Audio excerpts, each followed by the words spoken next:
Esta parte solicita se condene a Cristina Elizabeth Fernández a la pena de 12 años de prisión, inhabilitación especial perpetua para ejercer cargos públicos. Comenzaron los bocinazos de los automovilistas que pasaban por esta zona, Uruguay y Juncal. Empiezan a golpear las cacerolas. Estos son manifestantes que están en contra de una posible condena a la vicepresidenta y mirá cómo gritan.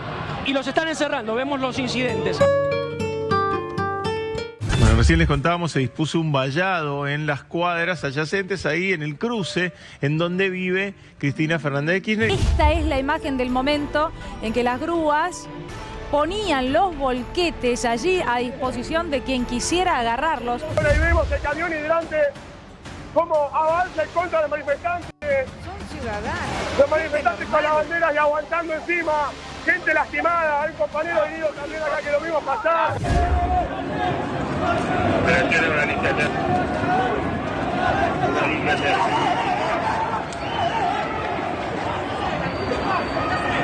Para confirmar que turiste de la ambulancia. ¿Querés pasar, Máximo, la concha de tu madre? ¿Querés pasar, puto?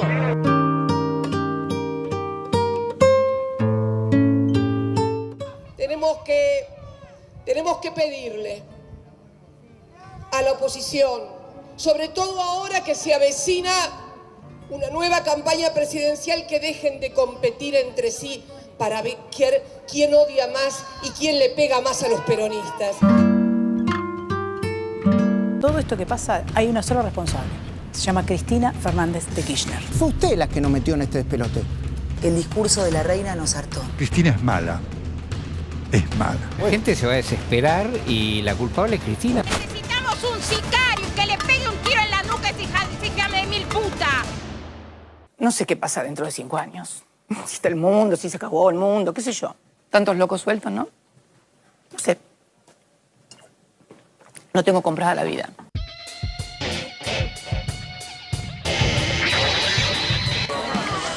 Cristina, te amo, Cristina. Hace instantes detuvieron a una persona en la puerta de la casa de la vicepresidenta Cristina Fernández de Kirchner tras apuntarle con un arma a centímetros de donde estaba la vicepresidenta. Yo no veo clima político tan caliente. Yo no veo ni hay una escalada de violencia política. Perdón, al mismo tiempo que vos estás diciendo, estamos viendo las imágenes, una persona que le apunta a la cabeza a la vicepresidenta de la Nación. Yo veo 500 personas en la puerta de la casa de Cristina tratando de tapar el ajuste que está haciendo este gobierno. Nosotros queremos expresarle a la vicepresidenta de la Nación nuestra solidaridad, esperando el pronto esclarecimiento de este hecho. Tenemos el tuit de Cristian Ritondo, el diputado nacional Cristian Ritondo. La violencia siempre es el límite, mi apoyo a la vicepresidenta. Es muy triste que estas cosas vuelvan a pasar en nuestro país. No lo podemos permitir. Ahora hay dirigentes como Patricia Bullrich, por ejemplo, que siguen sin hablar. Este atentado merece el más enérgico repudio de toda la sociedad argentina, de todos los sectores políticos. Hemos acordado un texto común de repudio, luego de votar la resolución y habiéndose cumplido el motivo de la convocatoria, nos retiraremos del recinto. Nosotros desde La Libertad Avanza dejamos claro nuestro repudio a la violencia, pero no aceptamos de ninguna manera este circo dantesco de la política. Creo que de ninguna manera se puede culpabilizar al Poder Judicial por investigar y juzgar, tampoco a los medios de comunicación, porque la libertad de expresión es un pilar de la democracia, y tampoco a la oposición. Si la tocan a Cristina, qué gran país vamos a armar. Me encantó, estoy de acuerdo. Quizás el arma se cargó, ¿sabés con qué? Con el robo de las vacunas. Quizás se cargó con la fiesta de Olivos. Con el atentado que tuvo, que todos repudiamos acá, la mayoría de la Argentina. Todos no sé, porque aquí hay una a mi derecha que nos repudió mucho. A mí lo que no me gusta es que me quieran obligar, como si fuera una policía de la palabra, a decir una determinada palabra. Yo siempre estoy contra la violencia y por el imperio de la ley. Ahora, lo que no me gusta es que venga una policía de la palabra y que me diga, vos tenés que decir esta palabra, y si no dijiste esta palabra, no repudiaste. Yo siento que estoy viva por Dios y por la Virgen. Lo más grave no es lo que me pudo haber pasado a mí. Para mí lo más grave fue haber roto un acuerdo social que había desde el año 1983. Esa pasión que todos tenemos porque la gente pueda volver a comer, pueda volver a tener un trabajo, no lo vamos a lograr hablando únicamente entre los que pensamos de una manera. Hay que ponerse de acuerdo mínimamente en eso para volver a reconstruir.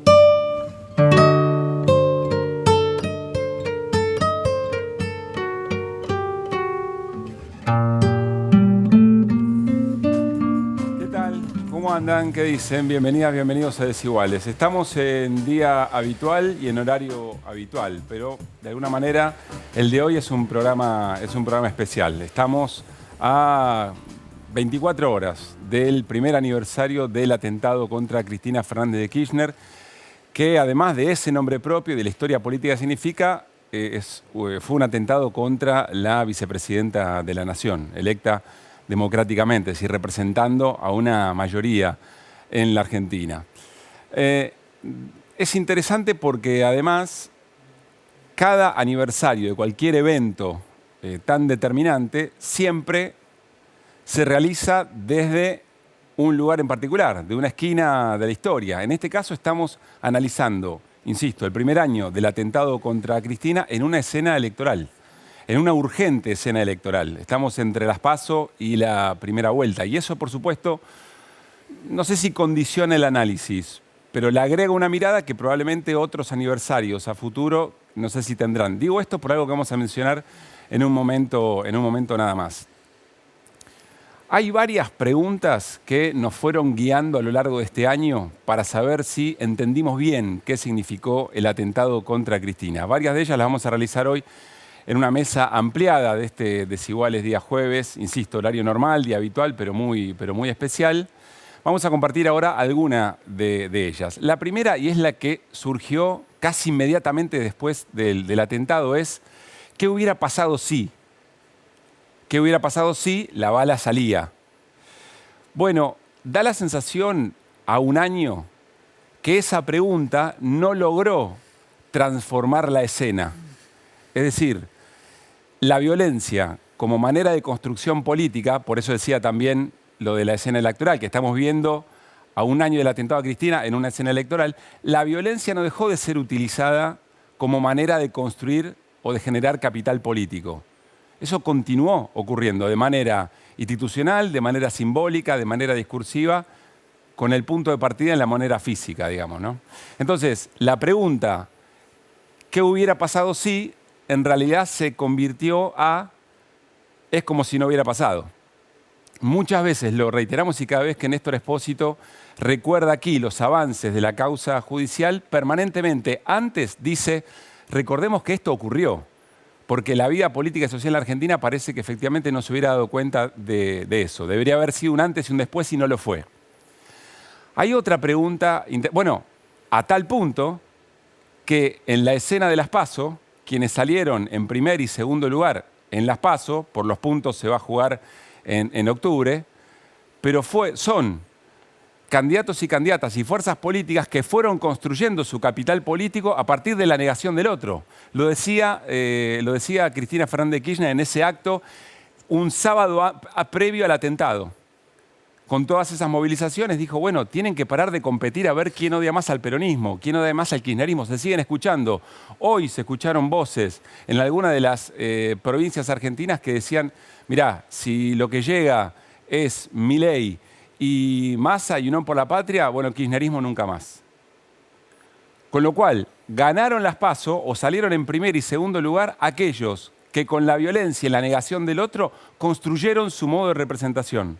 Es muy llamativo, es muy interesante. Y la víctima y la mejor representante de las ideas de la fuerza política oficialista no compitió, no participó de la elección. El segundo punto interesante, la segunda pregunta interesante, una de tantas, es cómo se generó el contexto para llegar a esa situación. Es decir, cómo se generó la situación en la que alguien imaginó posible pegarle un tiro a la vicepresidenta de la Nación, que además se llama Cristina Fernández de Kirchner. esa es una pregunta que vamos a trasladar también al debate de hoy, a la mesa de hoy. Ahora, dentro de esa cómo se generó ese contexto, hay voces que dicen, bueno, la grieta es violencia. Quienes alimentaron la grieta, quienes alimentaron la polarización o la expresión natural de la polarización es la violencia. Es interesante porque la grieta, el artefacto grieta, la palabra grieta, la idea de la grieta, se introduce como novedad cuando en realidad es tan histórica como la disputa entre miradas del país, la disputa entre modelos de país. Siempre estuvimos atravesados por disputas en relación a cómo llevar adelante políticas públicas y qué Argentina nos imaginamos a lo largo de estos años. Pero sin embargo, uno podría preguntarse otra cosa. ¿Será que la violencia en esa disputa histórica de ideas es el recurso que tuvo algún sector de la política para construir capital político porque se le acabaron los argumentos o porque cuando gobernó en realidad recibió el rechazo de la sociedad cuando pudo aplicar esas ideas?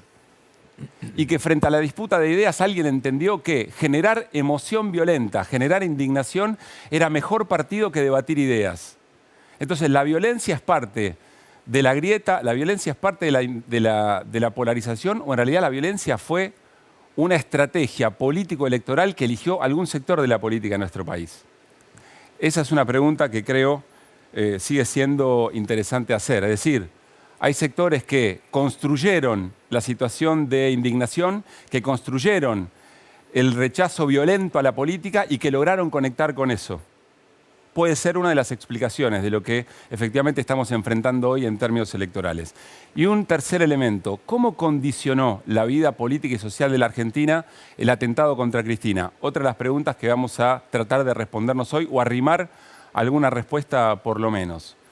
Bueno, frente a eso, alguien podría decir, de las primeras consecuencias, la desmovilización. Generó desmovilización. Vimos recién un informe muy interesante. Movilización en las calles a partir de la acción judicial contra Cristina Fernández de Kirchner y como consecuencia de esa movilización el atentado. Y después efectivamente eso mermó. Hubo una movilización, diría espontánea, pero también felizmente organizada ese viernes y después muchas movilizaciones se prometieron y nunca se cumplieron. Podríamos invertir otra vez la pregunta en este caso. ¿Será que la desmovilización viene de hace mucho tiempo y que la desmovilización generó también parte de la escena para que alguien se anime a tocar a Cristina? Porque quizá leyó e interpretó que si la tocaban a Cristina tanto quilombo no se iba a armar. Es otra pregunta que me parece que es válido hacer. ¿Por qué digo esto y retomo algo que a mí me preocupa en lo personal? Esto es muy a título personal. Es cierto que hay distintas actividades muy sectoriales o distintas organizaciones, pero mañana viernes, a un año del atentado, el primer aniversario del atentado contra Cristina Fernández de Kirchner, no hay una gran movilización, no hay un gran acto de repudio, de celebración de la política, de un nunca más respecto de esto o de reparación de aquellos acuerdos democráticos que Cristina recién decía es lo que más le llama la atención como efecto, digamos, del atentado contra su propia vida. Estuve preguntando a ver por qué efectivamente no hay para mañana algo convocado. Yo no sé si hubo una reunión en la que alguien lo propuso y se desistió de la idea o si el reflejo fue directamente no preguntar porque la lectura es homogénea. Lo voy a resumir en esto. La respuesta que obtuve fue no conviene. Como si en la escena electoral fuera una suerte de piantavoto o que la política vuelve a hablarse sobre sí misma y generaría un problema a la hora de ir a buscar los votos necesarios para ir a la elección de octubre después de lo que pasó en las PASO. Bueno, el no conviene es primo hermano del no se puede. Y del no se puede al posibilismo estamos a esto, estamos a algo muy pero muy chiquito. Da la sensación que la política se deja determinar, se deja llevar por el modo de discusión política de las redes sociales, por lo que dicen las encuestas. En algún momento las encuestas daban un reflejo de una situación que la política venía a transformar. Era lo que la política veía y el modo que tenía que actuar para transformar eso que una encuesta decía si no le gustaba. Bueno, ahora parece que hay que parecerse a lo que dicen las encuestas. Y en el marco de las tácticas electorales, aparentemente hay una opción por esconder identidades.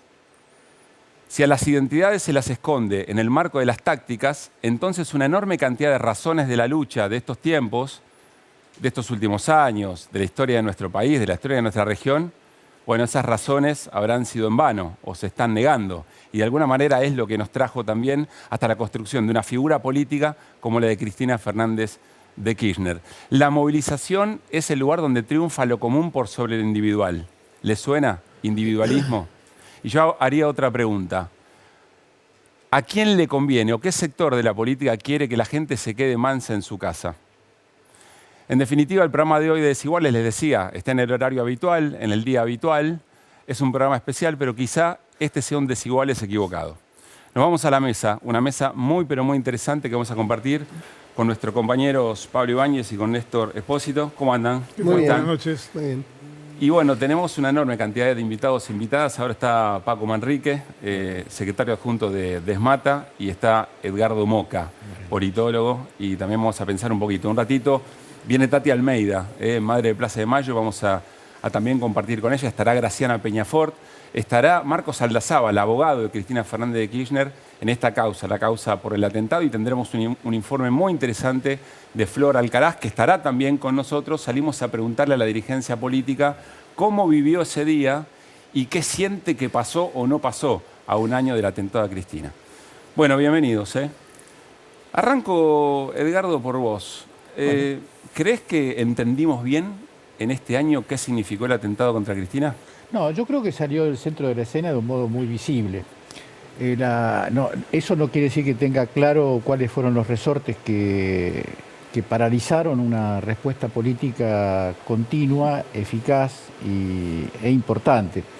Me parece que no se puede desprender esto de un clima político más general, el clima político de las dificultades que tuvo este gobierno, los problemas, sobre todo los problemas sociales que atraviesan el país, un cierto desencanto que habrá que conocer mejor el modo en el que se produjo y el modo en el que se procesó, pero de lo que no tengo ninguna duda es que la dirigencia política tiene que hacerse cargo de esto, porque lo decías muy bien, yo creo que el editorial es muy completo.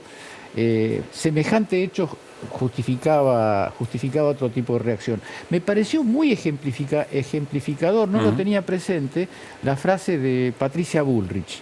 Yo no estoy de acuerdo con la violencia, pero no tengo por qué decirlo en las palabras que me piden que lo diga. Sí, la palabra repudio. Solamente tenía que decir el sustantivo repudio y ya quedaba claro. Por lo menos desde el punto de vista de la forma. Ahora, o algún sinónimo, porque lo que estaba claro era que no quería decir repudio. Repudiar el atentado. Está bien, de todos modos es el más claro, ¿no? Sí. En la lengua castellana no hay ninguna palabra que sea más clara que esa para decir eso no se puede hacer, digamos. Entonces yo creo que eso es un dato muy peligroso de la sociedad argentina, para la sociedad argentina. Ese vacío, esa laguna y la laguna de la falta de conmemoración del hecho en el aniversario, creo que está hablando de un problema político que yo no lo limitaría a la fuerza gobernante, que la fuerza gobernante, por supuesto, en este caso tiene una responsabilidad central porque se trata de su principal dirigente en los últimos años.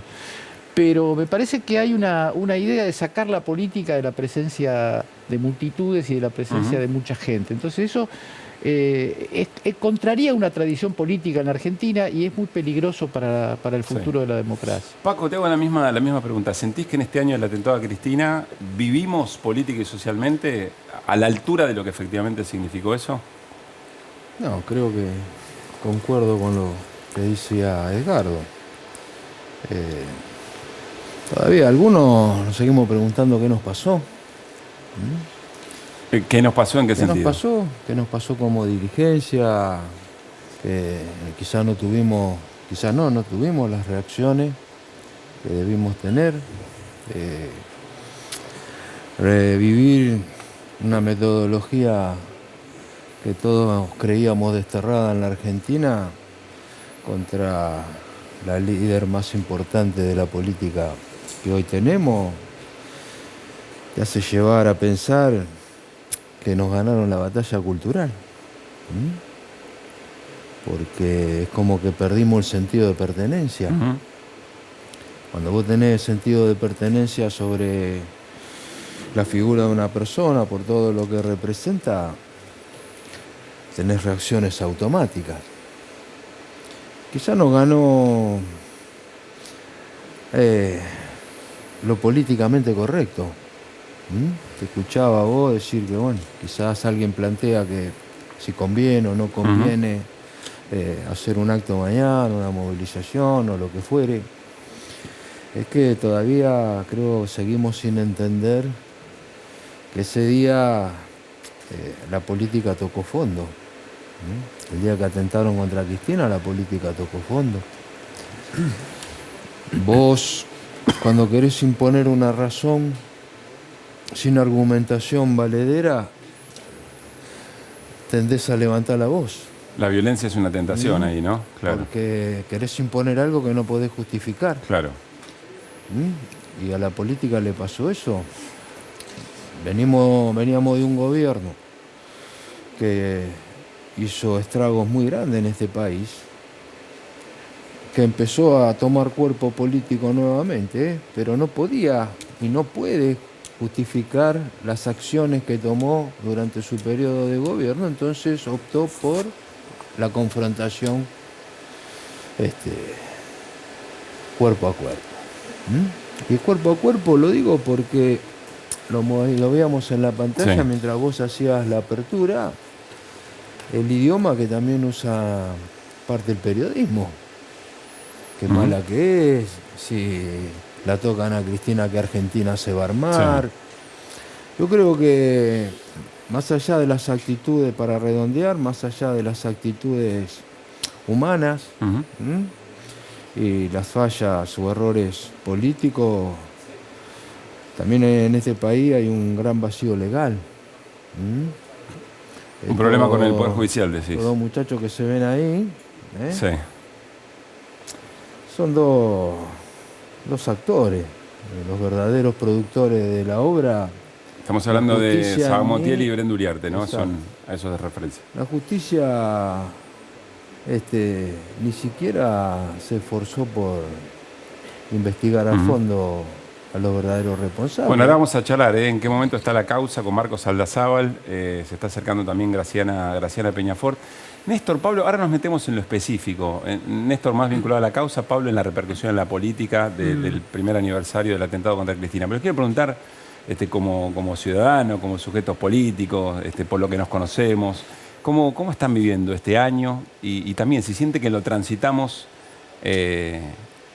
con la gravedad que efectivamente significó ese atentado. Definitivamente no. Definitivamente no. Y hubo un hecho de violencia política como no se registraba en la Argentina desde hacía más de 40 años. Y ese hecho de violencia política no tuvo su correlato ni en la sociedad, ni en la justicia, ni hablar, ni en el día a día de cada uno de nosotros. No hay conciencia de que aquí pudo haber habido un vuelco copernicano de toda la escena social y política si esa bala hubiera salido. Entonces esa primera impresión, es decir, si hubiera salido, se agotó rápidamente, fue la llama de un fósforo. Se hizo llamarada de entrada, pero no generó más que eso. Y se agotó en sí misma, y hoy esto que vos contabas al principio, que es realmente espantoso, no conviene hacer una movilización, habla más de medir la violencia política en términos de conveniencia que en términos de reivindicaciones principistas. Cuando hay violencia política e intentan matar a una persona, no hay que medir la consecuencia de qué es, cuál es la reacción. Hay que plantarse frente a eso y punto, y se acabó. Si se mide una reacción en el primer aniversario del atentado en términos de conveniencia política, hay que bajar la persiana e irse. Ahí voy, Paulín, con tu mirada y tu opinión. Pero mire, hace un ratito nada más la organización La Cámpora compartió un audiovisual, una producción audiovisual muy interesante respecto de los momentos antes del atentado, las escenas del atentado y el después. Pero entre varios otros aportes están estas imágenes, que son imágenes inéditas del momento del atentado. A ver si las podemos compartir.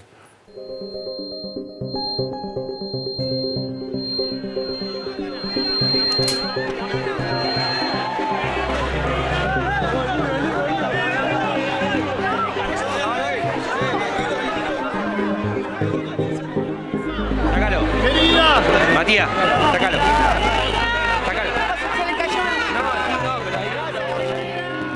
Dicen los psiquiatras y los psicólogos que es mucho mejor que no lo haya visto.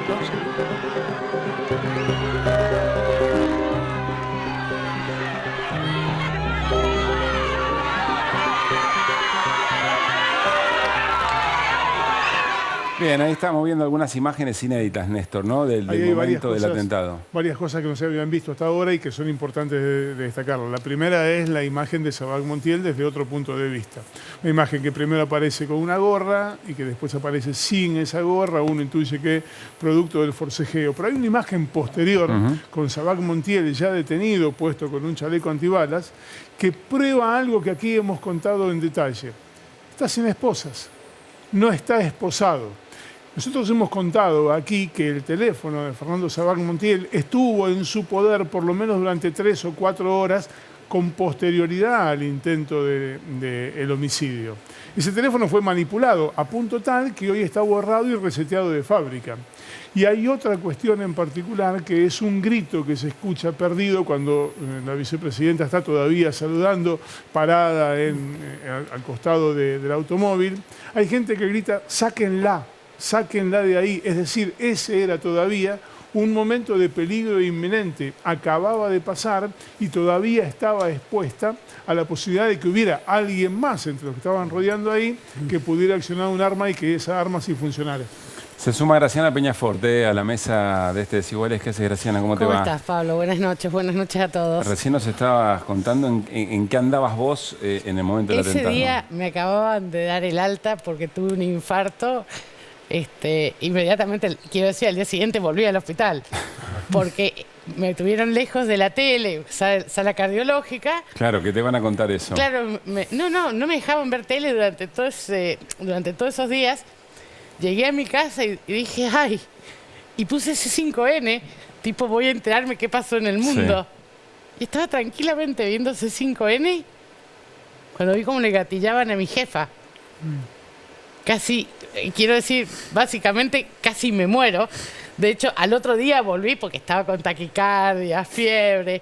Porque es lo que dice Néstor, es tan cierto. Porque si bien no produjo la conmoción social, que uno imagina que algo así, la impresión de que estén disparando a alguien que vos ves cotidianamente... Claro, recién Graciana dijo, mi jefa, más allá del afecto político, la subjetividad política, pues ella es directora de Asuntos Jurídicos del Senado, o sea, su jefa literal. No, pero es que literalmente yo la veo prácticamente todos los días. Entonces, y es alguien tan real, y vos decís, le están disparando, o sea, es decir, la última vez que ese momento debo haber pensado, la vi hace 5 días.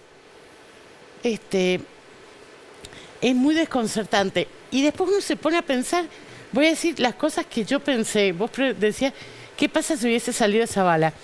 Yo nunca me voy a olvidar una escena muy luctuosa cuando se suicidó el Malevo Ferreira en TV. Sí. Yo era en mis primeras épocas en el Confer.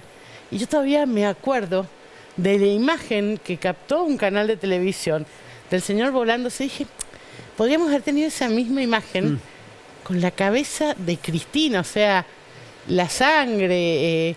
una cosa espantosa. Y después te pones a pensar el odio que hay detrás. Porque a mí lo que más me llama la atención de este caso, sin contar la parte que no me llama la atención porque no espero otra cosa, que es el tema de la no investigación judicial, voy a decir, ¿cómo 2 chicos, casi 2 marginales, por el estilo de vida que llevaban, van a juntar tanto odio como para que se les ocurra de intentar atentar contra la vida de una dirigente, sea quien sea, así fuera Mauricio Macri, rodeada de gente? O sea, pienso esto, ¿qué podían esperar si esa bala hubiese salido? O sea, ¿cómo alguien llega a ese nivel de alienación? Y a mí me parece súper paradigmático. He tenido oportunidad de leer algunos adelantos del libro de Irina Hauser sobre este atentado y me impresiona mucho las hipótesis que se barajan en el libro, pero además... El domingo viene a Desiguales, Irina, así que vamos a tener seguramente una charla más que interesante. Es muy interesante. No pude leerlo entero todavía, claramente, pero lo que sí quiero decir es, a mí me impresiona los destinos de estos 2 chicos, o sea, cómo estos 2 chicos llegaron a ser la cabeza de un intento de magnicidio. Sí. Pero además voy a decir algo que me impresiona casi tanto como el intento de magnicidio, que fue la situación puntual de alguien que parece ser mucho más central de lo que se pensaba al principio, que es Brenda. Brenda Uriarte. Brenda Uriarte, que tiene, yo me acuerdo el fin de semana después, cuando mostraron sus fotos en OnlyFans, digo, ya esta chica se equivocó feo, o sea, ya, pero además hay que seguir incentivando el morbo, y ahí es donde yo me puse a pensar, claro, acá claramente es la parte de la construcción de unos culpables perfectos, o sea, no, el punto es que necesitan acotar esto a que sean estos dos marginales, claro, y que no haya un plan detrás. Cuando avanza la investigación, descubrimos que un financiamiento extraño de Revolución Federal, que el juez se niega a investigar en forma conjunta. Ahora descubrimos, después, los testimonios que dieron cuenta que Milman, al parecer, sabía y comentaba que algo así iba a aparecer.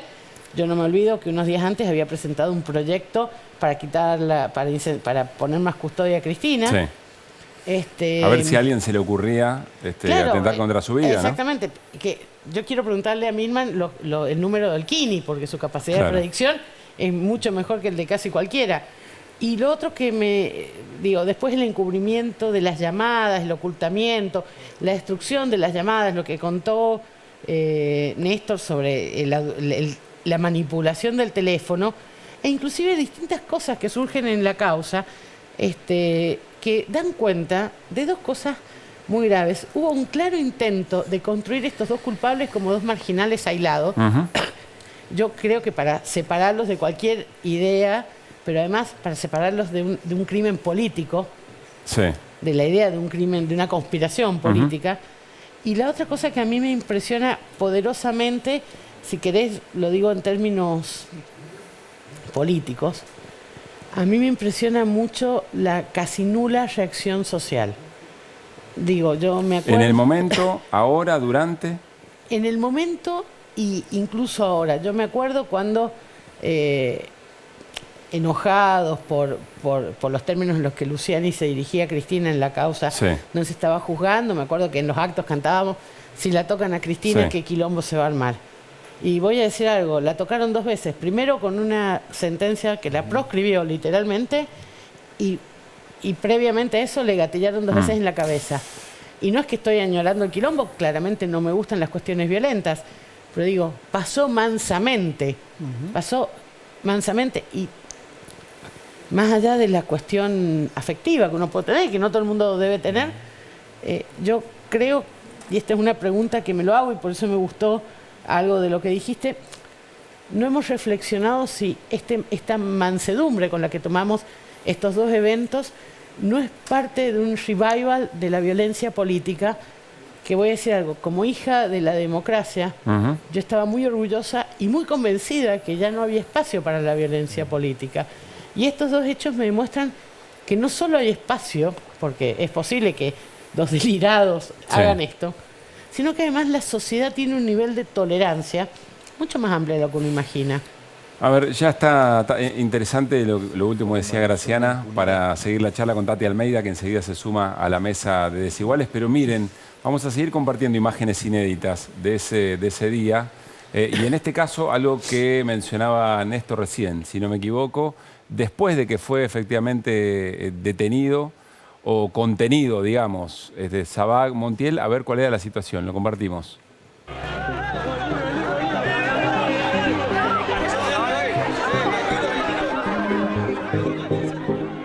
Sácalo. ¡Querida! Matías, sácalo. Sácalo. Se le cayó. Dicen los psiquiatras y los psicólogos que es mucho mejor que no lo haya visto.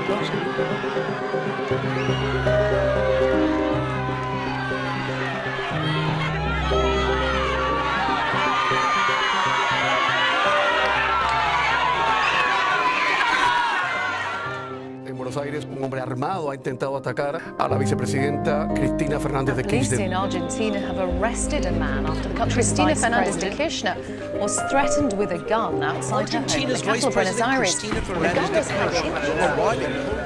Ahí se veía lo que mencionaba Néstor, ¿no? Que no estaba esposado. No está esposado. Mientras estaba en el patrullero o cuando ingresaban al patrullero.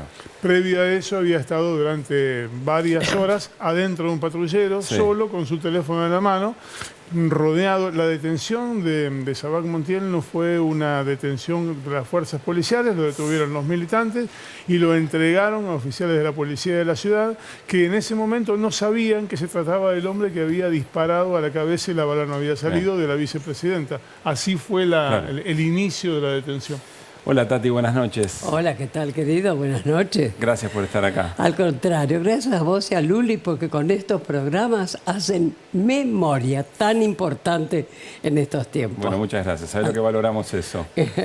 Bueno, recién Graciana decía algo realmente importante y lo veíamos en el informe del comienzo, que también Cristina lo mencionaba. Cristina decía, y Graciana evocaba, la ruptura de acuerdos democráticos que se gestaron a partir de la recuperación de la democracia. Acuerdos democráticos que ustedes, las madres, fueron fundamentales para construir, claro. Bueno, efectivamente, bueno, en medio de todo, mañana, ya un año, Dios mío, del atentado contra nuestra querida Cristina, ¿no? Por un lado, gracias a Dios, ¿no es cierto?, estamos repudiando el frustrado, ¿no es cierto?, ese atentado.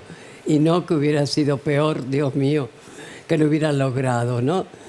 Sí, realmente las madres, hace 47 años que estamos, bueno, diciendo que las luchas no hay que abandonarlas, que la única lucha que se pierde es la que se abandona. Así que esta lucha por lograr realmente saber qué pasó, esta injusticia, porque no tenemos justicia, es injusticia, que tiene parado ahí toda la investigación sobre Cristina. Esto es lamentable y es cierto, pensar que estamos disfrutando 40 años de democracia, pero que en una democracia pase esto, que se rompan todos los pactos que se han hecho y de esta manera, con ese atentado, entre otras cosas, pero realmente esto es inadmisible y lo repudiamos con todas nuestras fuerzas y seguimos exigiendo justicia legal. Nunca hemos exigido justicia, hemos hecho justicia por mano propia. Y Tati, mirando hacia atrás un año, recién lo charlábamos también, la reacción social, la reacción política, ¿sentí que estuvo a la altura del atentado? Yo creo que no soy la única. Todos esperábamos que al día siguiente salieran multitudes. Bueno, hubo una movilización muy importante el viernes, ¿no? Ese viernes. No, estamos hablando al día siguiente del atentado a Cristina, que esperábamos que las calles estallaran, repudiando, no sé, nadie hizo nada, se quedaron tranquilos, ¿no es cierto? Porque una cosa es repudiar por comunicados, por entrevistas, no, acá en la calle se demuestra eso, ¿no? Fue una cosa sinceramente inexplicable, la desmovilización que tenemos, es lamentable, realmente, ¿no? ¿Cómo te explicás que aquellos sectores que generaron indignación, que generaron violencia simbólica, violencia discursiva, para tratar de construir capital político, terminan obteniendo un lugar muy importante en las elecciones, en las PASO? Ni hablemos. Yo no digo que son responsables del atentado, ni mucho menos. Lo que digo es que, bueno, alimentaron una situación de mucha violencia. Y bueno, ese es el problema que tenemos, ¿no es cierto? Y realmente... Pero yo pienso, fíjate que esta paliza que nos han dado con estas elecciones, acá, lógicamente, para nada hay que echarle la culpa a esos jóvenes que están equivocados desde ya, pero creo que tenemos que analizarnos nosotros qué promesas hicieron y no se han cumplido. Entonces, eso también hay que ver. Realmente dónde cae o quién es el responsable de que hayamos perdido de esa manera. Entonces, repito, acá no es la culpa de los jóvenes desde ya, y los no tan jóvenes, porque no solamente los jóvenes lo votaron, ¿no? Sino que, ¿qué está pasando? ¿Qué está pasando? Pablo, ¿cómo estás viendo la reacción de la dirigencia política en estas horas previas al aniversario del atentado? No, me quedaba con ese detalle que repasamos sobre la prácticamente nula reacción, por lo menos a priori. Yo creo que si te pones a pensar, hace una semana salías a preguntar cuánta gente sabía que se estaba por cumplir un aniversario, sí, porque la agenda está en otro lado, porque hay un nivel de desconcierto, me parece, que tiene que ver con el escenario, con el resultado electoral. Eso estaba medio como que emergió medio sobre la hora, y la política creo que está paralizada por eso. Yo me detengo en dos datos. A ver. El primer dato, que si lo mirás en crudo es impactante. Hubo 2 dirigentes en el ecosistema de la política que no repudiaron el hecho. Si vos sumás los votos que juntaron esos 2 dirigentes, tenés el 47% de los votos, claro, de la PASO. Esto significa... ¿Hablas de Patricia Bullrich? Patricia Bullrich y Javier Milei. ¿Esto significa que hay un 47% de gente que valida o que no repudia el atentado? No. ¿Sí? Lo que sí, algo está advirtiendo, o sobre la política, sobre la representación de la política, o sobre el deterioro de la oferta política también, y sobre la agenda. Porque evidentemente, y yo creo que ahí hay un componente que tiene que ver con la movilización social, en un momento los intereses o las preocupaciones del metro cuadrado, de la urgencia, puede ser que te haga perder de vista la dimensión de hechos que tienen un impacto político como este. Claro. Porque yo pensaba cuando Graciana recordaba, porque hoy buscaba un ejemplo. Hoy buscaba el ejemplo de un hecho violento televisado. Y vos diste el caso del Malevo. Pero el Malevo no tenía la particularidad de que era un episodio de naturaleza política. No. Pero claro, digo, ahí había un hecho dramático en público, pero no había un hecho de naturaleza política que le da una dimensión de muchísima más profundidad.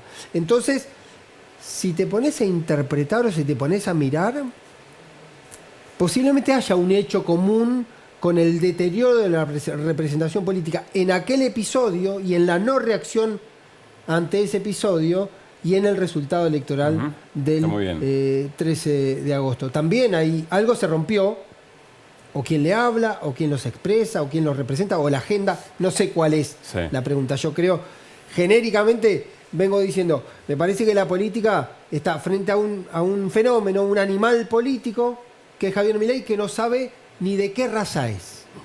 Entonces, la confusión tiene que ver con eso. Y posiblemente se puedan leer señales de la no reacción en lo que termina de ocurrir en agosto. ¿Qué decís, Edgardo, de eso? Que es muy interesante este último pasaje que estamos haciendo, porque me parece que la explicación de la no movilización tendría que convocar un esfuerzo de reflexión muy profundo.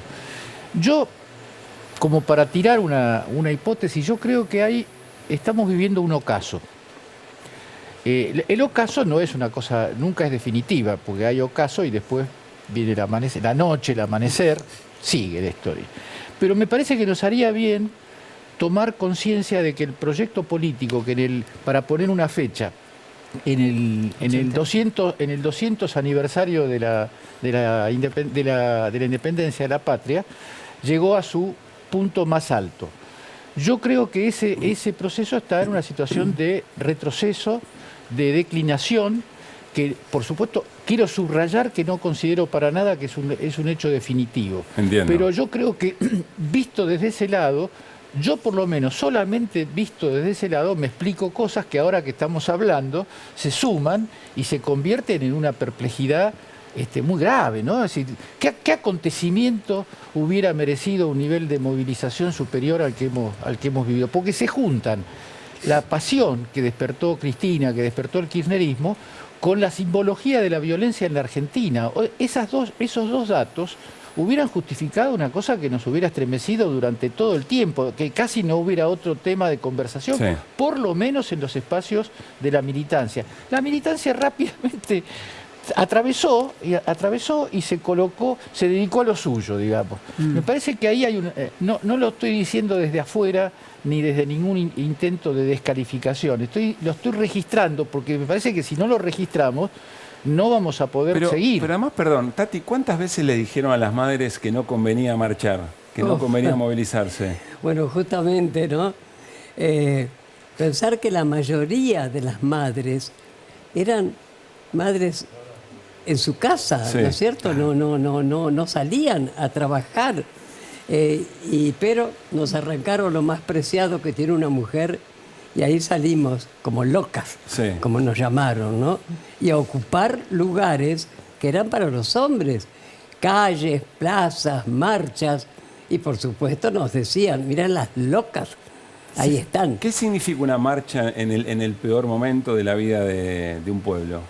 Es una maravilla. Yo creo que es como tomar las calles y decir y demostrar lo que hay que demostrar con hechos, no con palabras, que un pueblo unido jamás será vencido.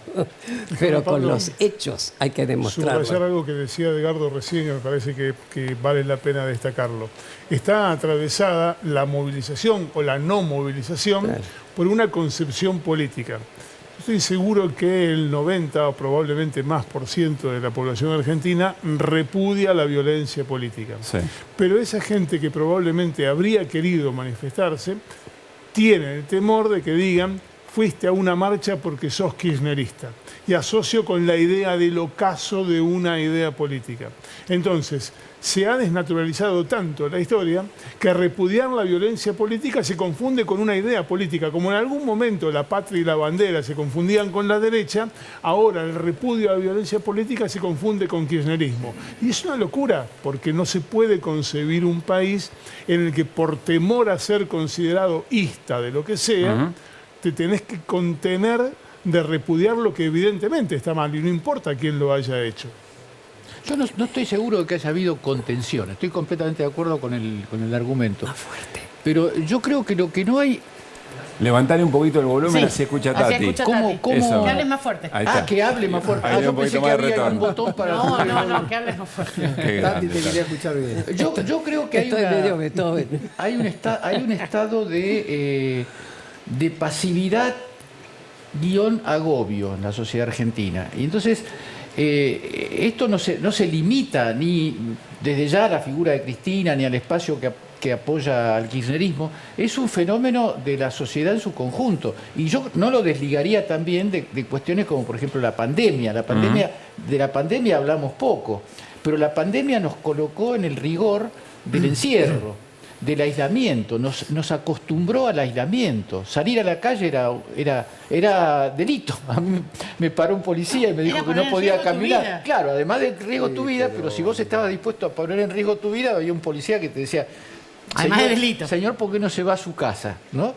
Entonces, yo creo que todas estas cosas, por supuesto, no para desprender ni para negar el rol de una conducción política y de una fuerza política, en este caso la fuerza política de Cristina Kirchner. Ese quilombo que se iba a armar, antes de anunciarlo en el canto, hay que tenerlo como recurso eventual y posible de un agravio que uno cuando escuchaba ese canto no se imaginaba que la tocan a Cristina era una cuestión literal. Claro.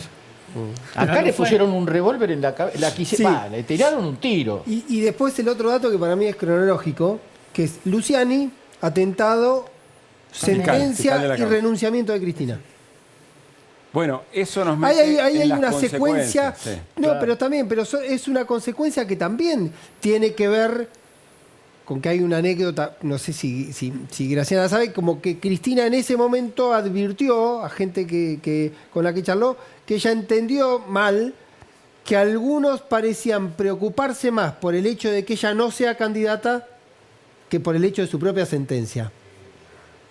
Y una dimensión del orden de la consecuencia posterior, porque también puede haber estado cuando Cristina sale con el planteo, todo muy político, del mariscal, del bastón del mariscal, también podría haber una sensación de ella haberse sentido, no sé si abandonada, pero más sola de lo que imaginaba en cuanto al episodio que vivió. A ver, no quiero ser cortamambo, se dice en el barrio. Le estoy debiendo la palabra a Graciana, también a Paco Manrique. Un segundito nomás. Vamos a hacer un corte y al regresar se va a sumar a la mesa Marcos Aldazábal, abogado de Cristina Fernández de Kirchner en la causa.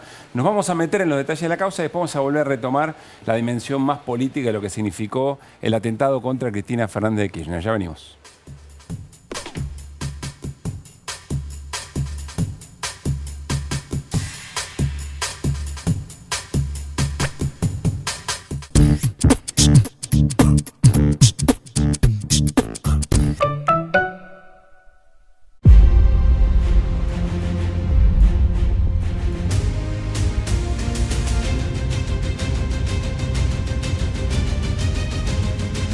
¿Quiénes son?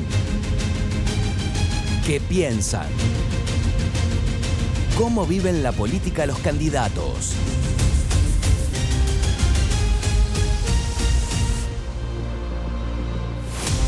Crónicas de campaña. Muy pronto en la televisión pública. Super fin de semana Coto. Hasta el lunes tenés 80% de descuento en la segunda, llevando 2 iguales en café instantáneo Dolca, cacao en polvo Nesquik, yerba la tranquera y Green Hills. 70% de descuento en la segunda, llevando 2 iguales en galletitas Oreo, queso untable Casan Creme, yogures Ser, yogurísimo y hervir. 4x3 en leche larga vida a las 3 niñas y 3x2 en vinos finos, espumantes y champañas que podés combinar como quieras. Encontrá estas ofertas en nuestras tiendas y en www.cotodigital.com.ar. Coto. Queridos 20, te voy a contar un poco sobre los 30. ¿Recordás esas noches donde bailábamos hasta que salga el sol? Siguen estando. Peugeot 208. El futuro nos atrae. Ma, todavía no son las 19. 3, 2, 1. Ahora sí. Sacar la basura de 19 a 21 horas es un pequeño hábito que podemos sumar para empezar a generar grandes cambios. Juntos podemos construir un futuro mejor. Brazos abiertos. Buenos Aires Ciudad. Para hacer grande un país hay que vencer desafíos que parecen imposibles. Por ejemplo, llegar a lugares que antes eran inalcanzables. Porque todos los destinos se alcanzan cuando la ruta es el esfuerzo. El mismo esfuerzo que nos lleva a ganar nuestras propias batallas. Hasta que un día la victoria llega y nos lleva en andas. El futuro se vuelve presente si alcanzamos nuestros logros. Esos logros con los que día a día hacemos una Argentina mejor.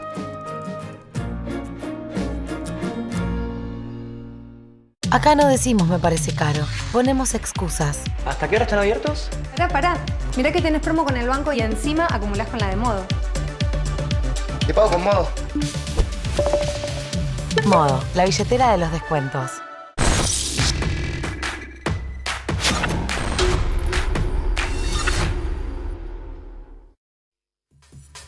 Mirá qué bueno eso, ¿eh? Crónica de campaña con Flor y con Pablín. Muy bien, se la tenían guardada. Bueno, en un ratito nos cuentan. Marcos Aldazábal, bienvenido. Muchas gracias. Reitero, abogado de Cristina en la causa por el atentado. ¿En qué momento está la causa, Marcos? A un año del atentado. La causa en este momento está dividida en 2 partes, que es un viejo truco del Poder Judicial Federal para no investigar como corresponde, y está elevada respecto de 3 personas, de Brenda Uliarte, de Sabac Montiel y de Carrizo, y permanece en instrucción en lo vinculado con el trasfondo político que puede haber habido y que hay indicios que hubo en la realización del atentado. Instrucciones que se sigue investigando y se sigue recolectando pruebas, digamos. Exacto, en la etapa de investigación. ¿O no? O no, como dice Graciana, en la que se debería recolectar pruebas, pero lamentablemente todo muy cuesta arriba. Toda la prueba que hay vino de impulsos nuestros, de la querella, que permitieron que vayan surgiendo diferentes circunstancias, pero siempre nos tenemos que enfrentar a la barrera que termina siendo la jueza o el fiscal, que además paradójicamente por nuestro sistema procesal deberían ser también los que investigan, pero terminan siendo una barrera a la investigación. Y esto fue lo que viene pasando hace un año, desde el primer día cuando se borró el celular de Sabac Montiel hasta hoy. ¿Cómo le explicás, Néstor y Graciana, súmense, cómo le explicás a alguien, 1, que no entiende mucho del procedimiento judicial, y 2, que duda, dice, che, por ahí no hay tal vinculación entre el armado político y quienes efectivamente gatillaron y quisieron matar a Cristina? Mira, respecto de la posibilidad de que haya habido un armado político atrás, lo que hay son muchos indicios de personas que se conocen entre sí, que tenían vínculo con los imputados que nunca se investigaron profundamente. Entonces, en lo que tiene que ver en concreto con lo que se conoce como la pista Milman, para empezar hubo un testigo que fue y dijo que lo había escuchado 2 días antes del atentado en un bar decir: cuando la maten voy a estar camino a la costa. Se comprobó que todas las circunstancias que rodeaban a su descripción, que Milman había estado en ese bar, que había ido acompañado de estas 2 asesoras, todo eso era así, que después había viajado a la costa. esta persona, incluso este testigo, le había dicho eso a un colega suyo el mismo día del atentado, es decir, es totalmente genuino su testimonio. Milman además tenía una serie de proyectos presentados o pedidos de información legislativa, incluso que eran sobre la custodia de Cristina Kirchner. Uno del propio día del atentado que lo presenta y lo retira. En la casa de Brando Uliarte se encuentra una hoja manuscrita con una descripción súper técnica de la regla Tweller, que es una táctica de disparo en espacios reducidos, que importaron al país Bullrich y Milman durante su paso por el Ministerio de Seguridad y que no es algo que conozca cualquier persona, es algo súper técnico, incluso hay policías que no lo conocen. Entonces, va habiendo un cúmulo de elementos. Ahora sabemos también que Milman llamó a sus asesoras a borrar sus celulares y que borró el propio. Nadie borra cuando no tiene nada que esconder. Entonces se van sumando elementos y así con otros tramos que pueden involucrar a otros personajes vinculados con la política o con organizaciones más complejas que nos hacen sospechar que puede haber habido algo más o que debe haber habido algo más. Lo que pasa es que siempre, como te decía antes, siempre nos enfrentamos a la barrera de la lentitud del Poder Judicial, de la inoperancia e incluso de la mala voluntad en la investigación. O sea, lo que están diciendo no es, bueno, acá hay responsables claros. Hay una enorme cantidad de elementos que ameritan investigarlo en conjunto. Ese es el planteo. Absolutamente, y desde el primer día, desde el primer día en que empezamos a insistir con esto, empezamos a ver estas trabas, y pongo algunos ejemplos concretos.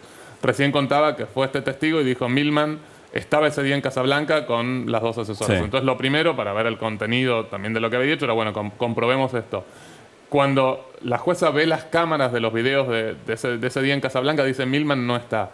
Nos tenemos que poner a ver los videos nosotros, la querella, y estaba Milman exactamente en el minuto y el lugar que dijo el testigo. A Milman negaron el secuestro del celular casi por un año. En ese año nos enteramos que lo habían llevado a borrarlo. Es decir, para dar un ejemplo que quizás es un poco técnico, pero un ejemplo procesal, en principio, en el proceso penal, cuando uno pide una medida de prueba y se la rechazan, eso no es apelable, porque se supone que es una facultad discrecional del juez. Para que lo reviertan tiene que ser algo gravísimo, no pasa nunca. La Cámara de Apelaciones que hay en este caso son Bruglia, Bertuzzi y Llorens, es decir, lo menos afín a Cristina que hay. En este año ya 4 veces le dieron vuelta a medidas a Capuchetti y le dijeron investiga en serio. Imagínate lo que es esa investigación para que ellos pasaron le digan... Bruglia, Bertuzzi y Llorens y dijeron... 4 veces en algo no pasa nunca. Exacto. Eso pinta un poco cómo fue también la investigación hasta el momento. Acabas de dar un dato que es nuevo, que es novedoso. Así que cuando la jueza de instrucción, María Eugenia Capuchetti, revisó los videos sobre esa secuencia en Casablanca, dijo Milman no está, y ustedes encontraron que donde ella no lo había visto estaba Milman. Exactamente, eso es un diálogo obviamente informal que teníamos con el juzgado que estaba a cargo de la instrucción en ese momento. Se pidieron unos videos de los lugares aledaños que eran videos que creo que eran de la Cámara de Diputados que está ahí enfrente, y ella decía que no podían identificar a Milman con todo el equipo además que tiene el juzgado. Y nosotros, bueno, nos pusimos a ver los videos nosotros, lógicamente, y estaba en ese lugar con las dos asesoras. Y así, es decir, y así con un montón de cosas. Otro ejemplo, hay una persona, Hernán Carroll, que pertenece a una agrupación fascista, Nuevo Centro Derecha. Nosotros pedimos, él tiene mensajes con Brando Uliarte anteriores, e incluso encuentros con Brando Uliarte anteriores al atentado y también posteriores al atentado, incluso un mensaje muy sospechoso en el momento que la están por detener. Es una persona que a su vez se conoce con Milman y a su vez tiene algún vínculo con la gente de Revolución Federal. Cuando los llama a declarar, esa persona le piden, no le querían pedir el teléfono, yo insisto, le piden el teléfono.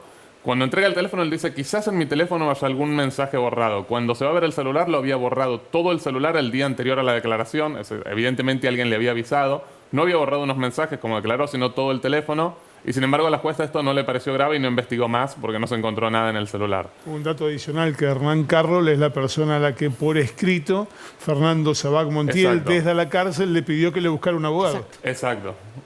Entonces con este tipo de cosas nos enfrentamos día a día. Día a día nos enfrentamos con esto, con estas obstrucciones a que se ocurra la verdad. Y esto empezó el primer día. Es totalmente inaudito que el primer día se haya borrado el celular de Sabac Montiel. Parecía un chiste cuando lo vimos por la televisión. Y ahora, a esta altura de la causa, ya se perdió el contenido de 5 o 6 celulares por la impericia del juzgado. Los 2 de las asesoras de Milman, el de Milman, que sabemos que se borraron los 3 por las demoras, el de Carroll, el de una persona de Revolución Federal que dijo, cuando le pidieron el celular, dijo, me lo robaron hace una semana y no se le investigó más, el de Sabac Montiel. al menos 5 o 6 celulares que se perdieron por la inoperancia del juzgado o en algunos casos parece por su mala voluntad directamente. Con esta descripción respecto a lo que preguntabas vos, ¿existe la posibilidad de que sean 2 loquitos sueltos? Sí, claro que existe. Pero para llegar a esa conclusión, primero tenés que investigar todo esto que viene describiendo Marcos. Entonces, investigás todo eso no te lleva a ninguna parte, ok, fueron 2 loquitos. Pero no podés partir de esa base y rechazar la prueba que te puede conducir a que no eran 2 loquitos, que había algo detrás. Para llegar a esa certeza, precisas una investigación en serio. Bueno, eso es lo que falta. ¿Qué es lo que más te indigna, Graciana, de todo esto? Sí, Tati, dale. No, yo quería preguntarte, entonces, querido, ¿la causa está parada? No, no está parada porque nosotros insistimos cada semana con un escrito más, pero lamentablemente todo se hace de una forma que obstruye la verdad. Entonces, con el secuestro del celular de Milman, nosotros venimos insistiendo hace 11 meses. Al final, hace 2 semanas, la Cámara Federal dice, bueno, sí, secuestran el celular. Bueno, obviamente pasó un año y lo borró. Entonces, no es que la causa no está parada porque nosotros, por nuestro lado, vamos investigando y van surgiendo cosas. Pero imagínense si las cosas surgen cuando investigamos desde la querella, que no tenemos la estructura institucional, obviamente tienen la Fiscalía o el Juzgado, lo que se sabría si ellos hicieran algo o si al menos no obstruyeran lo que nosotros hacemos. Claro. No está parada, pero avanza mucho más lento que lo que debería si tuviéramos un Poder Judicial Federal normal, ni siquiera bueno. Graciana. Sí, hay una cosa que a mí me llama poderosamente la atención y es que cuando investigás este tipo de delitos o muchos de los delitos, lo primero que te fijas es de dónde salió el financiamiento. Yo me acuerdo en los casos, Tati se va a acordar, cuando se escapaban los represores, ¿qué íbamos todos a buscar para intentar recapturarlos? Claro. ¿Cómo se financiaban? Claro. ¿De dónde iban? Porque la manera de rastrear esto es también ver cómo se financia. Cuando uno empezó a tirar de la piola del financiamiento, Revolución Federal, de todo esto, aparece la política. No digo que la política sea responsable. Lo cierto es que uno hace lo que hacen cualquiera de este tipo de delitos y aparece la política como el vínculo político. Lo otro que yo quiero decir, que me parece que es importante señalar, que la obstrucción que se ve claramente en esta causa, también la vemos en otras medidas, porque no me dio un crimen o un intento de crimen político, pero también mucha gravedad política con las causas de espionaje. Acá la querella de Lara San Juan acaba de reclamar en casación que se revea el sobreseimiento que le dictaron cuando no había ninguna competencia para espiar a esos familiares. Lo que acaba de pasar con... hay una cosa... La Gestapo antisindical. La Gestapo pro. Sí. ¿Sabes qué me hace acordar? En el 2001, en el 2003 en realidad, con Costecchi y Santillán, los que habíamos estado viendo el tiroteo desde Crónica, que estaba puesto del lado de los manifestantes y no del lado de la policía, teníamos clarísimo que la policía les había disparado. Yo me acuerdo, al otro día de la tapa, la crisis causó 2 nuevas muertes.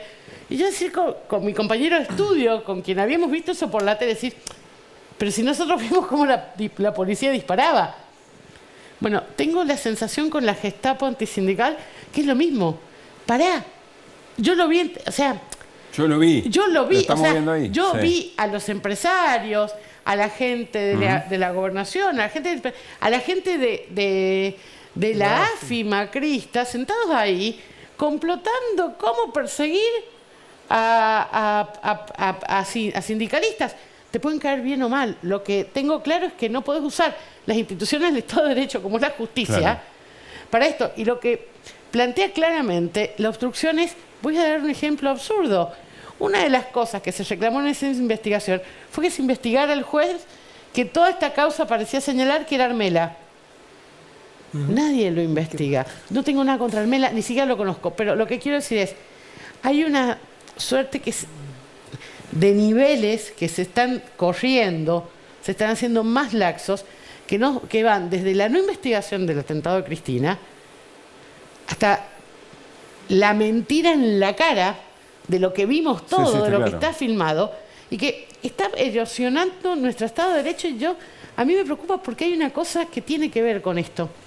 Yo nunca me voy a olvidar en mis clases de comunicación, yo siempre explico qué son los discursos de odio, que son construcciones que primero toman un colectivo, lo estigmatizan y en base a esa estigmatización justifican la violencia contra ese colectivo.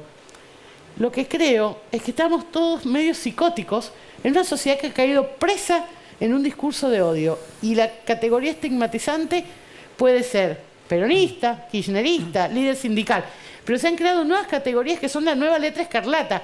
Cuando decía Néstor que la gente no quiere militar para que no le digan kirchnerista, yo pensaba, mientras él lo decía, claro, como le pasó a tantos artistas que no querían ser los artistas acá. Claro. Han puesto una letra escarlata para ciertas representaciones políticas que además son vividas por una parte de la sociedad como vergonzantes. Pero que tampoco es una novedad, pasó con el peronismo después del 55, ¿no? Totalmente, pero ¿sabes qué? Entre el 55 Sí, claro. y hoy tuvimos las dictaduras, y a mí me parece muy fundamental y no lo voy a olvidar. Tuvimos un nuevo pacto democrático. Y en ese nuevo pacto democrático había varias cosas claras. Los servicios de inteligencia no hacían inteligencia interior. Las fuerzas de seguridad no podían generar violencia institucional. Digo, la violencia como herramienta política estaba erradicada, pero además fuertemente cuestionada. Son todos elementos de un pacto democrático que de alguna manera se ha roto. Graciana, quiero retomar un cachito lo que decís de seguir el dinero, de seguir la plata. Yo me acuerdo, Néstor... 30 segundos Dale. para algo que dijo Graciana y que pasó hoy. Graciana hablaba recién de la causa de los familiares de Lara San Juan. Hoy el abogado Luis Tagliapietra, papá de uno de los 44 marineros y además querellante, emitió una declaración de repudio a lo que había dicho el abogado de Mauricio Macri, Pablo Lanuse. Terrible, contalo. Para justificar el accionar de los agentes de la AFI que habían espiado a los familiares de víctimas de Lara San Juan, dijo que si los agentes de la AFI hubieran hecho inteligencia en torno al atentado contra Cristina, probablemente el atentado no se habría cometido. Es decir, no solo ensalzó y justificó la tarea que hicieron en torno a Mauricio Macri sobre los familiares de víctimas de Lara San Juan, sino que además descalificó que eso hubiera dejado de hacerse porque eso posibilitó o facilitó el atentado contra Cristina. Tremendo. Decía, Graciana mencionaba el tema del dinero. Me acuerdo, Néstor, hiciste una columna aquí en Desiguales. Me gustaría que la cortemos y que la utilicemos o el domingo o en algún programa de la semana que viene. Y vos fuiste marcando en la pantalla movimientos de dinero. Pero, respecto a la no es mérito mío, es mérito de ese señor. Bueno, claro, era el trabajo que se hizo. Pero vos lo mostraste acá. Explícalo brevemente o la síntesis de eso. Movimiento de dinero entre Caputo Hermanos y la carpintería y hechos de Revolución Federal de violencia en la calle. Caputo Hermanos estaba construyendo un edificio en la zona de Vaca Muerta. Lo construyó y había que amoblarlo. Para amoblarlo le encargó la provisión del mobiliario a una carpintería improvisada cuyo titular era Jonathan Morel, titular de Revolución Federal, esta agrupación de ultraderecha.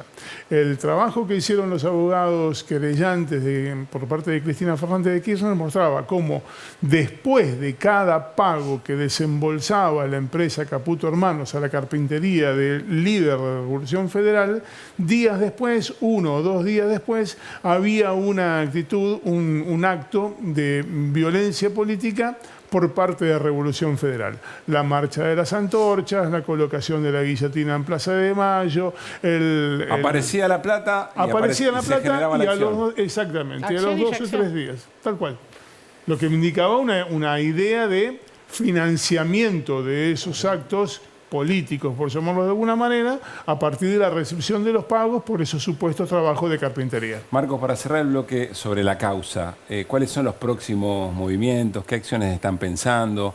¿Dónde están poniendo el eje en este momento?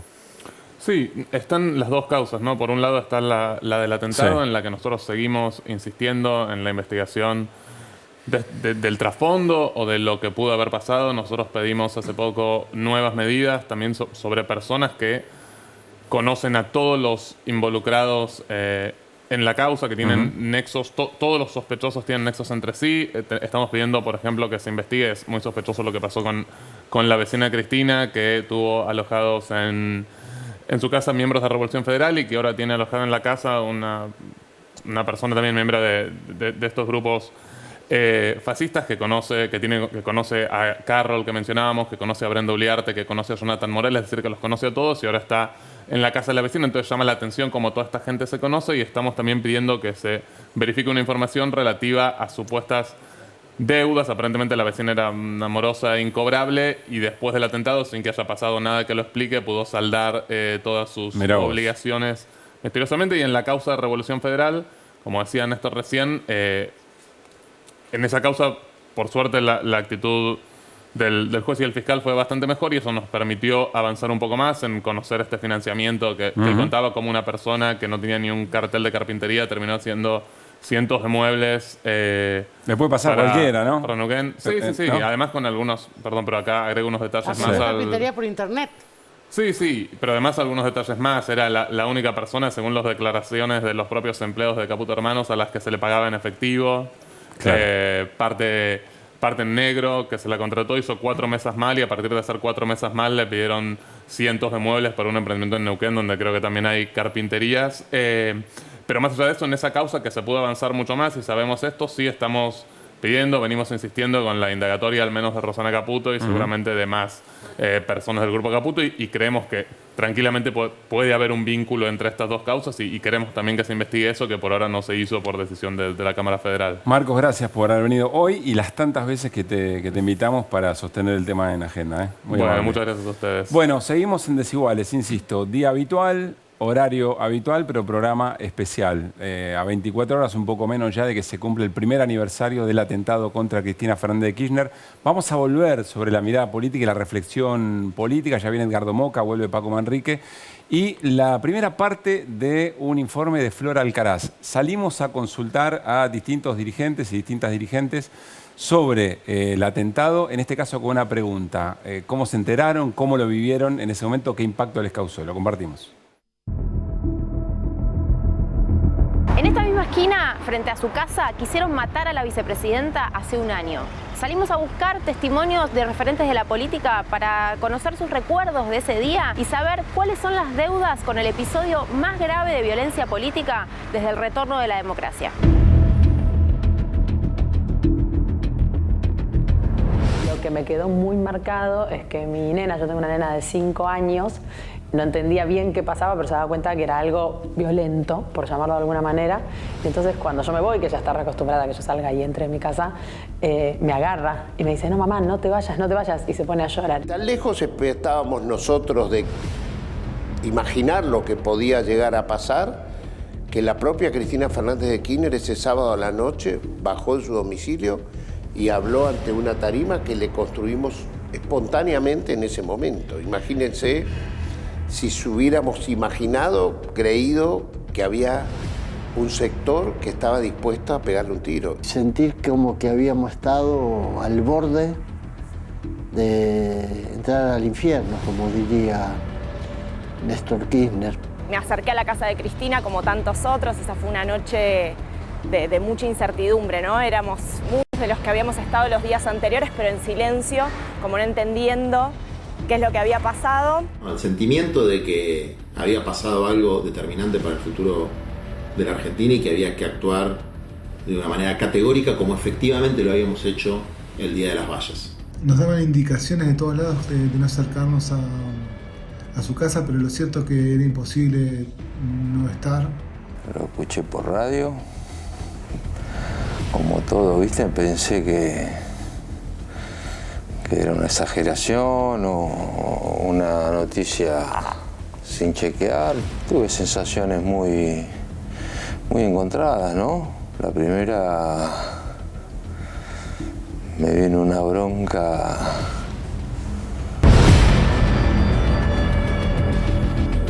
Interesantísimo ese recorrido de distintos y distintas dirigentes que hace Flor. Bienvenida, ¿cómo estás? Bien, acá, haciendo un ejercicio de memoria, como dijo Tati, me parece importante esto de recuperar.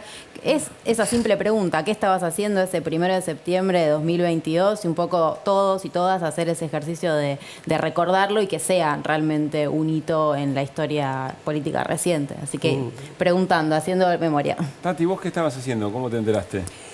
Yo estaba en casa mirando la tele, ¿viste? Y en eso que empezaron a hacer así, yo digo, y ahí de nuevo, te juro, no me puse los anteojos porque no uso. Digo, no puede ser. Me dio un ataque de llanto. te juro, era una cosa, era y hablarnos por teléfono, todo, ¿no?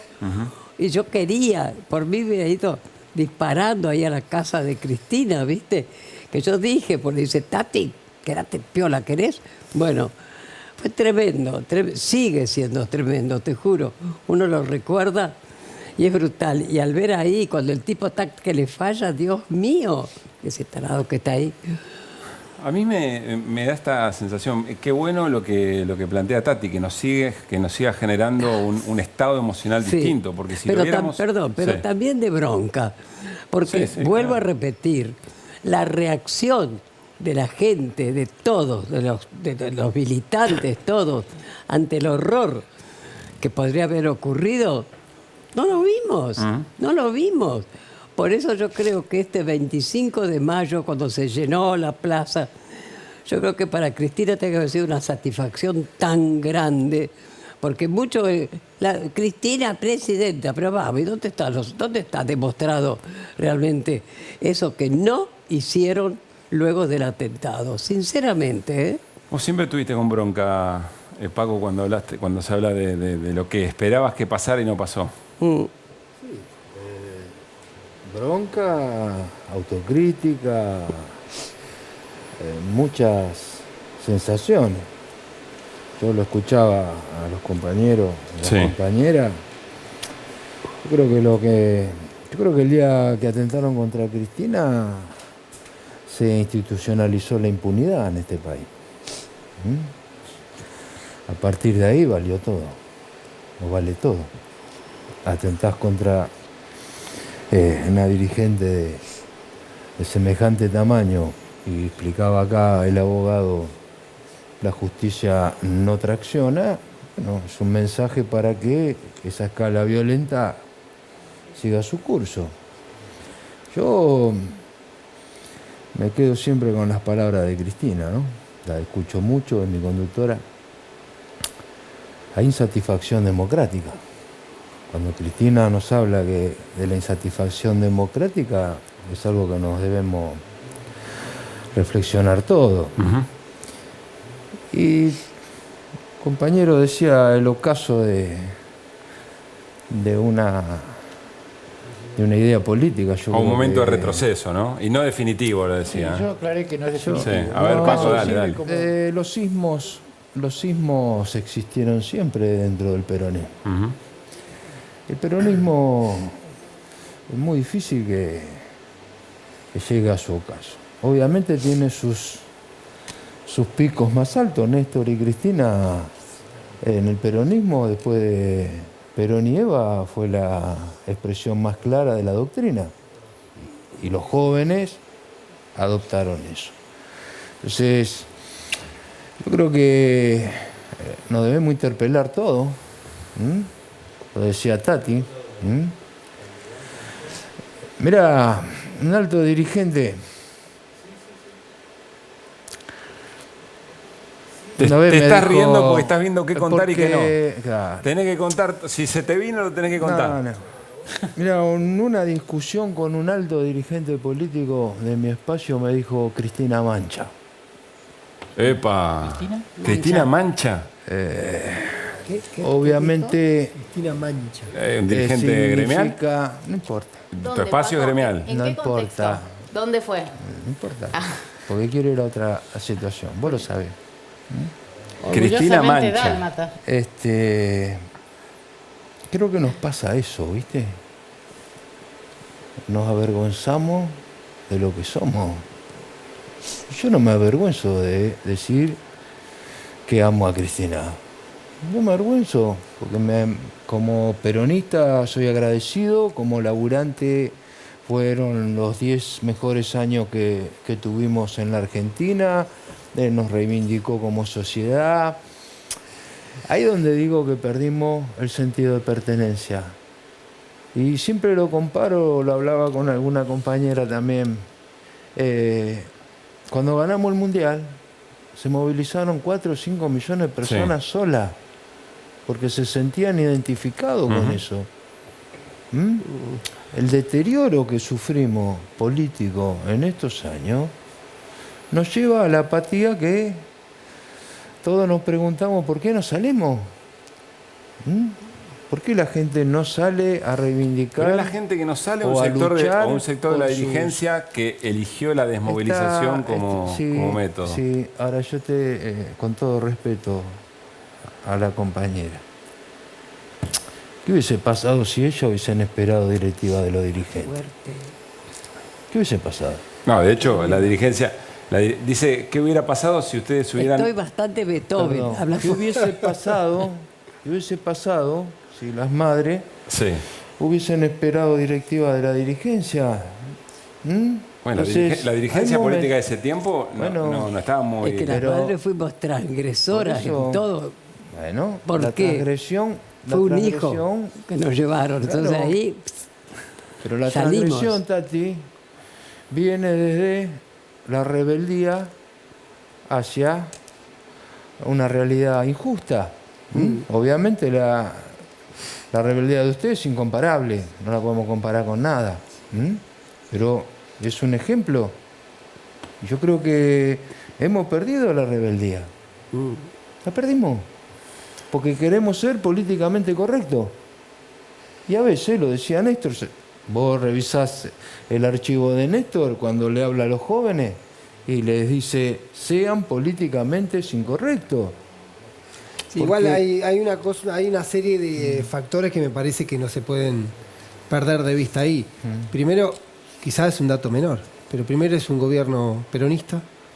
También te pone en un lugar, también viene de una serie de insatisfacciones. La misma sociedad que debería haber reaccionado por este fenómeno viene con una serie de insatisfacciones respecto a las promesas electorales, incluso a las promesas electorales.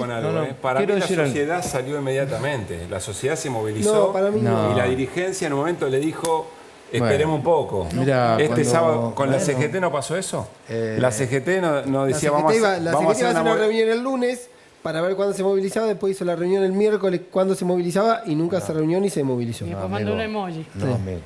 La CGT se reunió el viernes. Sí. El día siguiente se movilizó la gente el día de la movilización. Sí. Para definir algunos el paro que nunca del lunes. Sí. ¿Listo? Fue larga la discusión. Bueno, pero el lunes se reunieron. ¿Qué pasó? No, el lunes, si tenemos memoria, el señor presidente de la Nación decretó feriado. No, eso fue el jueves a la noche, que fue el viernes. Por el viernes. Feriado el lunes. Le íbamos a hacer el lunes el paro, amigo. Bueno, revisemos, me puedo equivocar. No, ahora, fue el día del atentado, estábamos acá, habló esa noche y dio el... Movilización. Claro, exacto. En cualquier orden que hayan ocurrido las cosas, creo que no se puede negar que no es un problema exclusivo de la dirigencia y no es un problema que se limite a los sectores sociales. Cuando yo utilizo la palabra ocaso, la idea es que el ocaso no es el final. Después del ocaso viene otro día. Y cuándo y cómo va a llegar ese otro día, ojalá que llegue antes de las elecciones, por ejemplo, ¿no? Sí. Pero nada indica que estemos en ese tránsito. Digo, ¿por qué? Porque hay una especie de máquina de responsabilizar sectores, es decir, la sociedad no se quiere mover o la dirigencia no quiere movilizar. A mí me parece que dirigencia y fuerza política componen una... ¿Por qué digo esto? Porque si la dirigencia... Pero si estamos hablando de crisis de representación de hace bastante tiempo. Si la dirigencia política no convoca, yo he visto, en mi vida, he visto muchos casos que la gente se mueve sin que la convoque nadie. Hoy se daba el ejemplo de las madres, que es el ejemplo más empinado, pero hay muchos ejemplos. A ver, mira, te hago una pausa ahí, porque creo que estamos hablando de lo que el segundo tramo del informe que preparó Flor habla, ¿no? Sí, un poco eso. Maru Bieli nos decía, las consecuencias del atentado están en pugna y de eso habla el informe, de qué está en juego ahora. La primera parte, cuando les preguntábamos qué recordaban de ese día, las caras un poco eran de alivio, ¿viste? Yo esperaba caras largas, pero era bueno, porque no pasó lo más terrible. Y en la segunda parte aparecían las caras más largas porque hablan justamente de esta autocrítica que decía Paco, y si quieren lo vemos y después lo charlamos. Dale.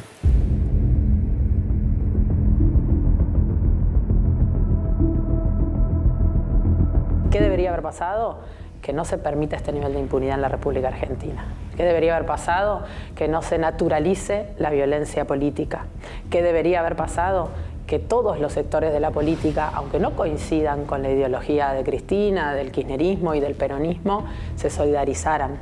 Creo que el shock psicológico que deja siempre en estado de vulnerabilidad a los individuos, a las víctimas, a su entorno, a los colectivos políticos, frente a ese shock avanzaron otras fuerzas y nadie agarró la rienda para llevar adelante una defensa fuerte de Cristina. Hay un sector muy importante de la población argentina que por la acción mediática de estos grandes grupos, La Nación, Clarín, que han convencido a una parte de la población que es culpable y no inocente.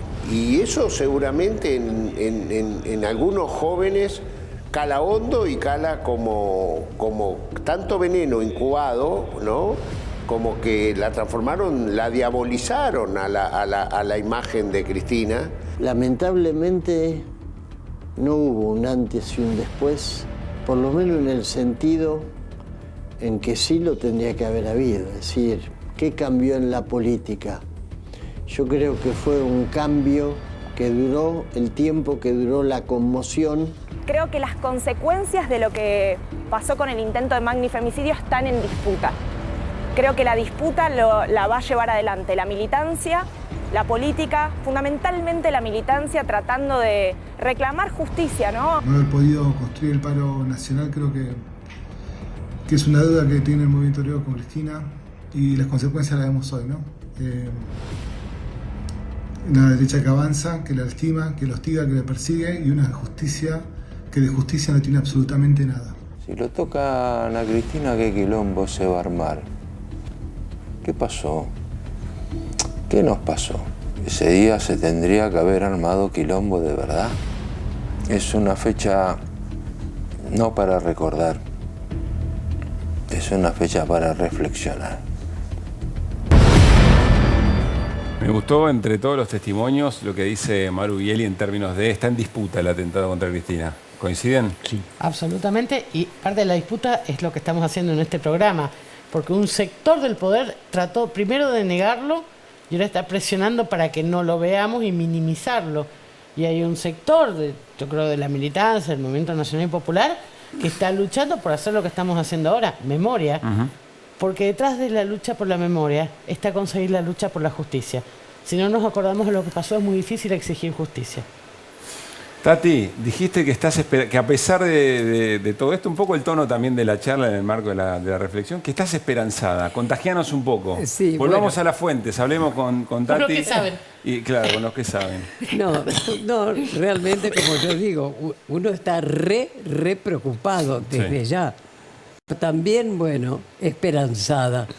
Yo no pierdo las esperanzas que la gente reaccione, que esos votos que le dieron a este personaje, pero qué sé yo, a lo mejor le gustó porque habla con los perros, le contesta, cada uno es cada uno. Pero cuando justamente ya han empezado a ver un poquito la educación pública, la salud, ¿viste? Y le empiezan a decir, una vacuna te va a salir tanto, si querés estudiar te va a salir tanto. Entonces yo pienso que van a empezar, o que ya quizá están reaccionando. Además, no sé, siempre nosotras las madres, lo último que hemos perdido es la esperanza. Y no nos ha ido tan mal. No, hemos logrado los juicios, por ejemplo, que somos pioneros en la Argentina en cuanto a los juicios y las condenas a los genocidas y sus cómplices.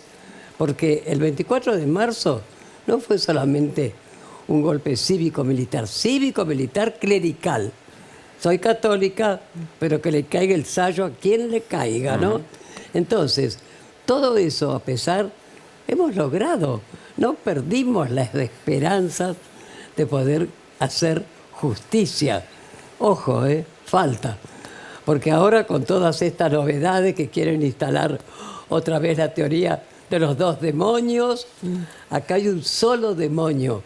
Un demonio que tiró viva a nuestras madres, a las monjas, a los 12 de la Santa Cruz y de tantos otros vivos de los aviones, de los vuelos de la muerte.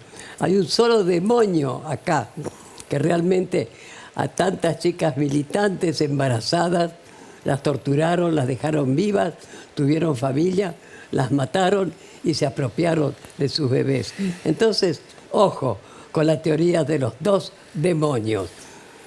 Reflexión final, me queda para cada uno. Edgardo. Sí, a mí me gusta pensar en que en este tramo corto hay, como decía Tati, yo tengo esperanzas de que se mueva algo en relación a qué nos estamos jugando. Yo sacaría lo electoral del cálculo simplemente de los partidos sí o partidos no, porque ahí está en juego el futuro de la democracia. Esto no es una amenaza. Lo que ocurrió hace un año no es una amenaza, es un hecho de violencia formidable, como no tuvimos ninguno antes desde el 83. Graciana. Mira, yo creo que lo más importante es lo que dijo Tati. Nosotros hemos construido con mucho esfuerzo y no pocos sinsabores una sociedad democrática.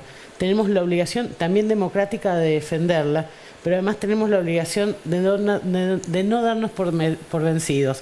Porque es tan fácil darse por vencido. Pero miren qué poca historia hubiese sucedido si ustedes, las madres, se hubiesen dado por vencidas. Creo que es una obligación democrática. 20 Además, segundos. considero justamente que no hay que bajar los brazos. Hay que seguir luchando por lo que uno cree. Y se lo decimos nosotras, las locas, que a pesar de los bastones y las sillas de ruedas, seguimos de pie, querido, ¿eh? En 15 segundos tenés que superar eso, Paco. Insuperable. Tenemos que reconstruir la política desde abajo.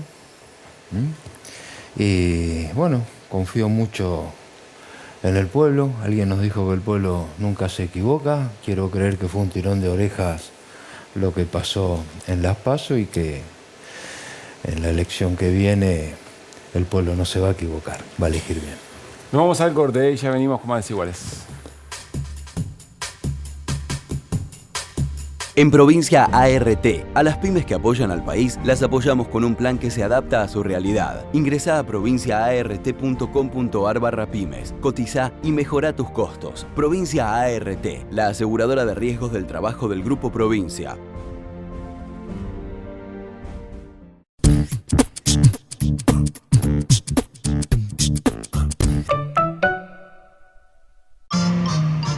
Always knew that I was different, that's okay with me.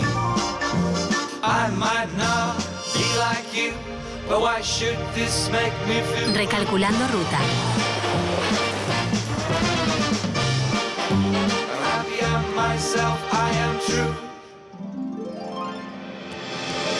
Happy hello heart. Nuevo Citroën C4 Cactus. Único. Como tu familia. Tiene el talento que se necesita para entrar en este mundo del entretenimiento. Es el crimen internacional con más rápido crecimiento que el mundo haya visto. Estrena el 31 de agosto. En BEA, ahorrala como quieras. Si sos socio de BEA Ahorro, 3x2 en vinos y champañas. Además, 3x2 en jabones de tocador. Y pollo fresco el kilo, 749 pesos. Encontralo en BEA y en BEA.com.ar. A mi pyme le doy la fuerza que necesita con los beneficios de BBVA.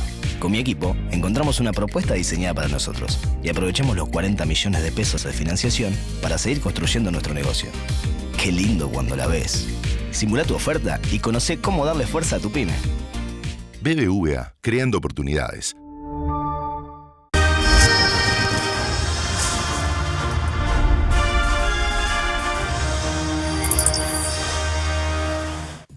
Bueno, nos estamos yendo, cerramos este programa especial de Desiguales el domingo, por supuesto, la seguimos con Irina Hauser, que acaba de sacar un libro sobre la investigación por el atentado. Edgardo, Graciana, Paco, gracias, Tati, siempre. Gracias. Chao, Paulín. Chao, Flor. Chao. Pasen bien, quédense en la televisión pública.